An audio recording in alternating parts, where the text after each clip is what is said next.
Hello, my name is Jennings, and welcome to my podcast. Today, we're going to be talking about a media story that I actually found in our Week 7 blog post. It was from Shay Clancy. So, thank you, Shay, for posting this and finding this media story because honestly, this was super interesting to read about. In this study, they wanted to see the relations between twins where one of the twins is homosexual and one of the twins is heterosexual, or that the both the twins have a different sexual orientation.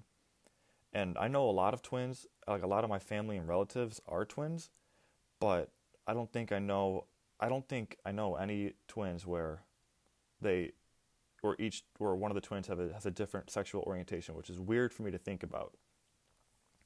But this was researched by five people.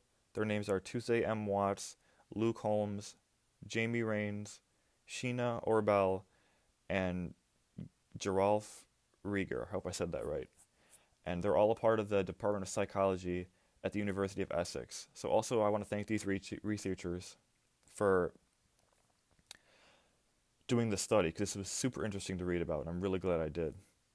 This was supported and funded by the American Institute of Bisexuality, the Research Council UK Open Access Fund, and the University of Essex, where the study was taking place. So at the very beginning of the semester, we watched a video about homophobic people and their reaction to seeing homosexual acts.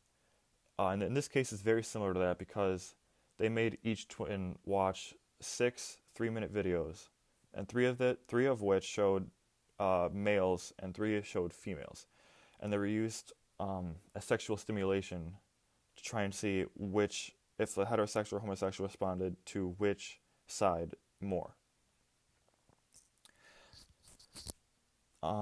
They used a very similar model to like the one we watched in the beginning of the class to see, and they put the model around the circumference, around the crotch area to see if the circumference would grow at all due to arousal while watching these videos.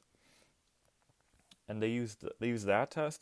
They had them take a questionnaire, and they even had them use the Kinsey model for extra faith in the project. So really, I think it's a very trustworthy test because on a questionnaire or the Kinsey model, people could lie and say they're a different type of they have a different sexual orientation when they really don't. So the fact they had three different tests for it really answered some of my questions, like, oh, how is this trustworthy? How is this, how do I know they're not? How do I know this isn't like Dr. Money, where he's faking all this information and knowledge? But they really showed that they're really trustworthy by having so many different types of ways to ensure 100% proof. So they used 6 male twins and 9 female twins for a total of 30 candidates. They predicted that the heterosexual males would show a stronger response to the other sex, which makes sense, and whereas their homosexual twin brother or sister would be more strongly toward the same sex, and same thing for women, where the heterosexual females would show a bigger response to the opposite sex, while the homosexual woman would show a greater response to the same sex. The final results showed that the heterosexual male twins responded more strongly to women than men, and their homosexual co-twins showed an opposite pattern, showing a bigger stimulation toward the same sex. Actually, the heterosexual female twins responded equally to both sides, which that actually was very cool for me to see. That like I had no idea that, at least for twins, females are more prone to having homosexual thoughts than males. And then for the homosexual twins, they responded somewhat more to women than men, but they still got aroused by the men, even though they preferred women, which is weird because for the men it was so like white and black, or black and white. It was so like almost all the men were way more stimulated by the women than the men.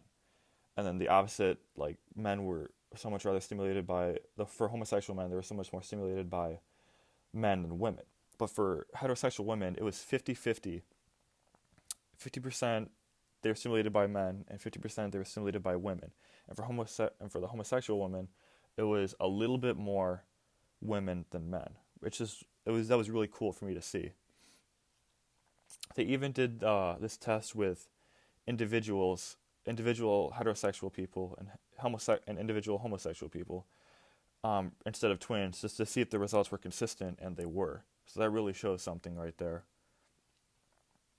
I believe that this research and the models they did and how they decided to do it was very accurate, because they, like I just said, they could have made them just take a test and just done, or the simulation test, and just called it a day. But they actually proved that the test is real and accurate, because when they found the results, they actually did math for them to see how well their percent correctness was. So to prove their test was correct, they found the p-value for heterosexual men, and that was 0.01. So that was a 99.9% value, a significant value. And for the homosexual men, it was 0.02, and the p-value has to be less than 0.05 in order for the data to be significant. And both the men were under 0.05, them being 0.01 for heterosexual males and 0.02 for homosexual males.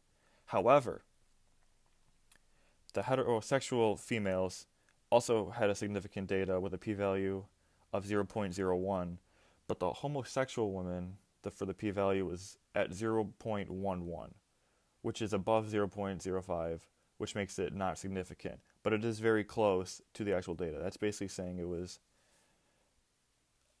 almost certain. This is probably because there were 2 bisexual women in the study, and instead of them preferring one, like their sexual orientation was one gender rather than the other,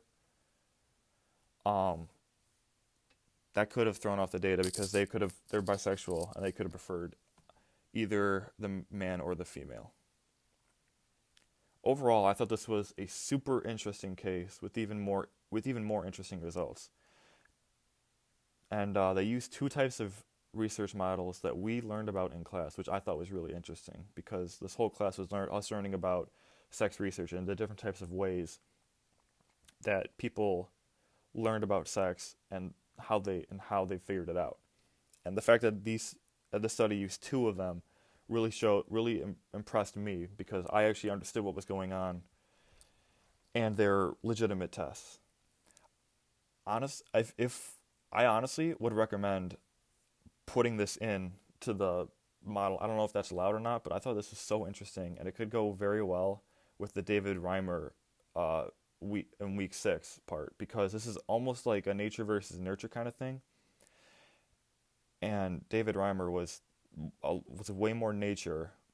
So, and I just think it would be interesting to see where the line is drawn, because these twins live in the same household and turn out differently. So that's just kind of like a nurture thing, or it could be nature. It's interesting to see where you could draw the line at. So thanks for listening. I'm going to leave the link in the comment section of the video. If you guys want to read about it, you totally should. This is honestly one of the most interesting things I had to read, and I really like that we had to find our own thing, and I'm really glad this thing popped up for me. Anyway, thanks for listening. This class was super enjoyable. Thank you so much. Bye. Signing off.